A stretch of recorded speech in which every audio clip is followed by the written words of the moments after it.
नमस्कारम दोस्तों। सच है ना कि कोई भी चीज एब्सोल्यूट में ना तो पूरी तरह फायदेमंद होती है और ना ही पूरी तरह नुकसानदायक। किसी भी चीज के फायदेमंद और नुकसानदायक होने में जो फैक्टर सबसे ज्यादा इंपॉर्टेंट है वह यह है कि हम कितनी जागरूकता और सावधानी से उसका इस्तेमाल करते हैं।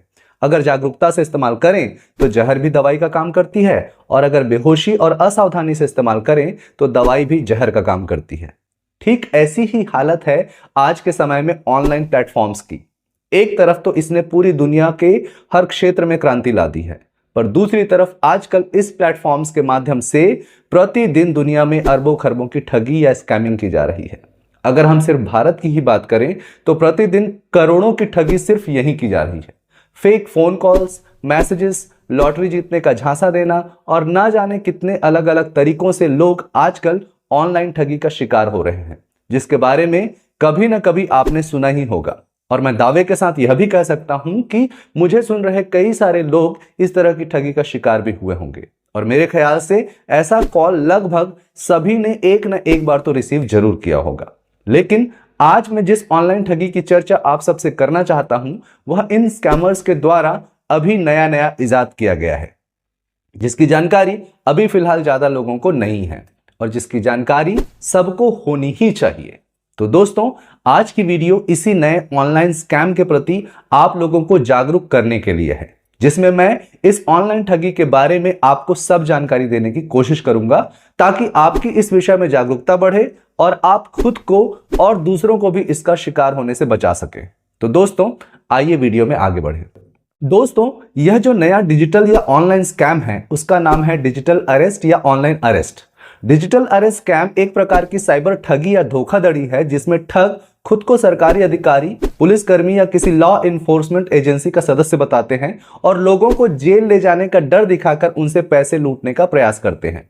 इस स्कैम में ये ठग आधुनिक डिजिटल तकनीक का उपयोग करते हैं, जिसमें नकली फोन कॉल्स या वीडियो कॉल्स, ईमेल्स या मैसेजेस शामिल हैं। इनका उपयोग वे विक्टिम्स को इस बात का भरोसा दिलाने के लिए करते हैं कि वे सचमुच ही किसी कानूनी एजेंसी से जुड़े हुए लोग हैं। ये ठग इन डिजिटल प्लेटफॉर्म से विक्टिम्स को कॉल्स, मैसेजेस या ईमेल्स भेजते हैं और उन्हें बताते हैं कि आपने फला फला कानून तोड़ा है, जिसमें टैक्स फ्रॉडरी, मनी लॉन्ड्रिंग, ड्रग्स, अश्लील गतिविधियां या किसी भी गैर कानूनी गतिविधियों में शामिल होने की बात कहकर उनको डराया जाता है और धमकाया जाता है कि आपको इसके कारण तुरंत ही गिरफ्तार किया जा सकता है या आपकी संपत्ति भी जब्त की जा सकती है। ये लोग इतने ऑथेंटिक साउंड करते हैं कि लोग इसे सच मान लेते हैं, जिसके बाद ये लोगों को गिरफ्तारी को टालने के लिए या मामला सुलझाने के लिए पैसे ट्रांसफर करने की मांग करते हैं। ये ठग पैसे ट्रांसफर करवाने के लिए हमेशा डिजिटल वॉलेट, क्रिप्टो करेंसी या गिफ्ट कार्ड जैसे डिफिकल्ट टू ट्रेस माध्यमों का इस्तेमाल करते हैं ताकि उनको ट्रेस ना किया जा सके। दोस्तों, ऑनलाइन ट्रांजैक्शन का सबसे बड़ा डिमेरिट यही है कि इसे ट्रेस करना बहुत मुश्किल हो जाता है। खैर, अगर आपकी इस दिशा में जागरूकता नहीं है तो 100 में से 99 बार आप ऐसे स्कैमर्स से ठगे ही जाएंगे, क्योंकि इनके ईमेल्स, वेबसाइट्स या जो भी कानूनी दस्तावेज ये साझा करते हैं वे सब बहुत ही ऑथेंटिक लगते हैं, जो किसी भी आम लोगों के लिए पहचानना मुश्किल होता है। भारत में डिजिटल अरेस्ट ठगी का पहला मामला 2019 में दिल्ली और बंबई जैसे महानगरों में सुनने को आया था। इसके बाद से ही ऐसी घटनाएं पूरे देश में फैलने लगी। डिजिटल अरेस्ट ठगी का सबसे पहला रिपोर्टेड केस 2023 में उत्तर प्रदेश में दर्ज किया गया था, जिसमें एक पीड़ित व्यक्ति ने पुलिस में शिकायत दर्ज कराई थी कि कुछ लोगों ने उसे अरेस्ट करने और कानूनी कार्रवाई करने का डर दिखाकर उसके साथ 11 लाख रुपए की धोखाधड़ी की थी।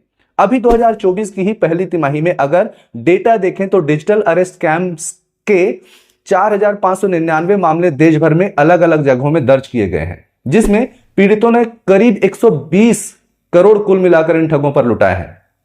उत्तर प्रदेश के केस जैसा ही मामला हैदराबाद में भी कुछ समय पहले सुनने को मिला है, जहां हैदराबाद के एक व्यक्ति के साथ 44 लाख रुपए की ठगी की गई।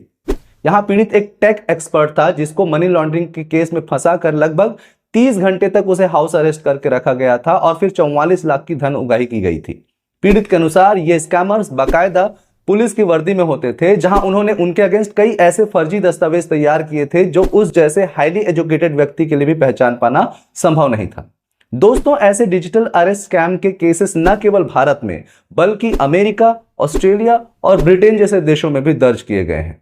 वहां भी स्कैमर्स ने ठीक इसी स्ट्रैटेजी का इस्तेमाल करके लोगों से पैसे लूटे हैं।